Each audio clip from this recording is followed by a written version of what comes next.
大家好同学们好បាទសួស្តីសិស្សសាស្ត្រទាំងអស់គ្នាបាទវីដេអូនេះគឺយើងឈានមកកាន់មេរៀនទី1របស់ភាសាចិនយើងហើយបាទអញ្ចឹងមេរៀននេះគឺ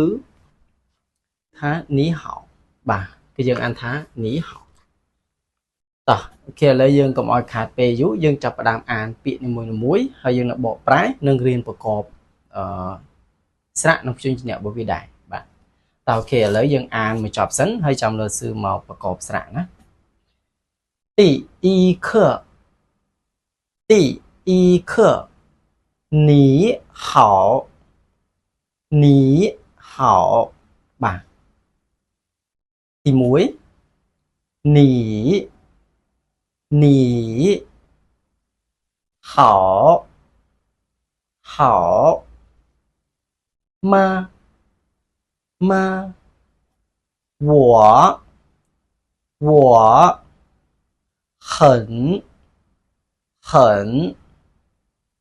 បាទ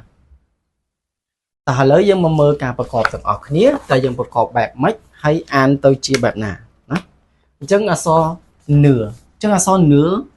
គឺព្យញ្ជនៈព្យញ្ជនៈនឿណាបាទព្យញ្ជនៈនឿបូកជាមួយនឹងស្រៈអីគេពុទ្ធសិស្សបាទអញ្ចឹងស្រៈកន្លែងនេះគឺយើងថាស្រៈ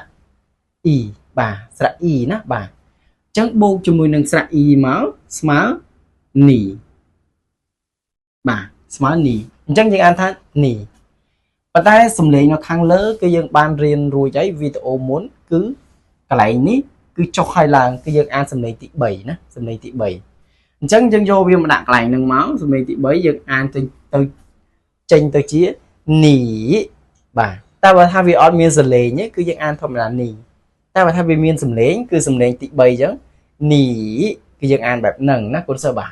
អញ្ចឹងអក្សរហៅដូចគ្នាបាទហៅគឺអក្សរខឿមកបាទស្រួលប្រកបឯងកូនសិស្សបាទអក្សរខឿបូកជាមួយនឹងស្រៈអោបាទស្រៈអោយើងរៀនរួចហើយបូកជាមួយនឹងស្រៈអោមកយើងស្មើនឹងហៅបាទស្មើនឹងហៅបាទអញ្ចឹងសំឡេងទីម៉ានសំឡេងទី3ដូចគ្នាណាបាទសំឡេងទី3ដូចគ្នាអញ្ចឹងយើងអានថាហៅបាទស្រួលទេកូនសិស្សបាទអត់ពិបាកនៅក្នុងការប្រកបនោះទេបាទអញ្ចឹងដូចគ្នាហិនខឿអិនហិនបាទតោះឥឡូវយើងប្រកបទាំងអស់គ្នានឿអ៊ីនីបាទនឿអ៊ីនីសំឡេងទី3នីបាទហៅខឿអោហៅបាទសំឡេងទី3ហៅបាទម៉ាមួជញ្ជនៈមួបូកជាមួយស្រៈអាស្មើម៉ាអញ្ចឹងអក្សរម៉ានេះគឺសំឡេងស្រាលហើយខ្លីណាគឺវាអត់មានសំឡេងទេបាទអញ្ចឹងគឺវាអត់មានសំឡេងទេអក្សរម៉ាហ្នឹងណាកុំសប្បាយកុំច្រឡំអញ្ចឹងគឺយើងអានថាម៉ាបាទណា W នេះគឺយើងអានថាអ៊ូបាទយើងអានថាអ៊ូតែស្រៈអូនេះគឺយើងអានថាអូបាទអញ្ចឹងវូអវូបាទគឺយើងប្រកបអញ្ចឹងក៏បានដែរបាទវូបាទតោះទៀតហិនអញ្ចឹងខឿព្យញ្ជនៈខឿអិនហិនសំឡេងទី3ហិនបាទប្រែថាណាតោះឥឡូវមិញយកទៅមកបកប្រែទេឥឡូវយើងបកប្រែទាំងអស់គ្នាមកបាទទីអ៊ីខឿប្រែថាមេរៀនទី1បាទសម្រាប់ទីនេះគឺទីហ្នឹងហើយបាទហើយអ៊ីនេះគឺលេខ1បាទទីទៀតគឺយើងនឹងរៀនដល់ការរាប់លេខពី1ដល់10ពី10ដល់100ពី100ដល់10000បាទអញ្ចឹងខឿនេះប្រែថាមេរៀនបាទអញ្ចឹងទីអ៊ីខឿប្រែថាមេរៀនទី1បាទស្រួលទេកូនសិស្សបាទអត់បាក់ទេនីនេះប្រែថាអ្នកបាទ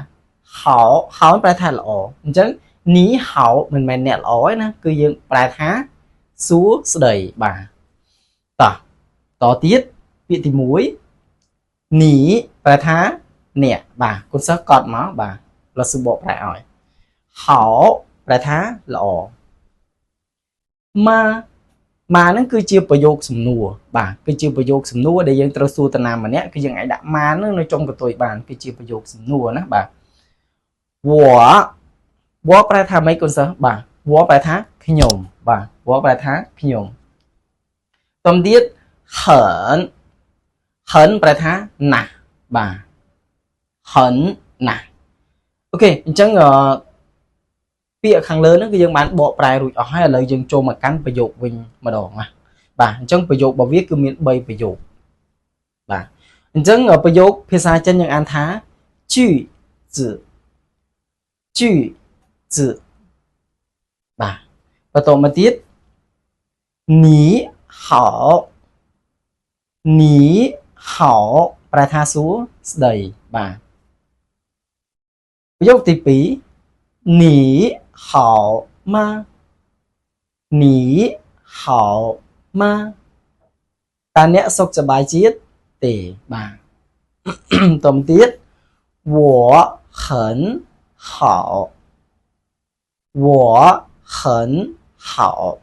ខ្ញុំសុខសប្បាយជាតិទេបាទ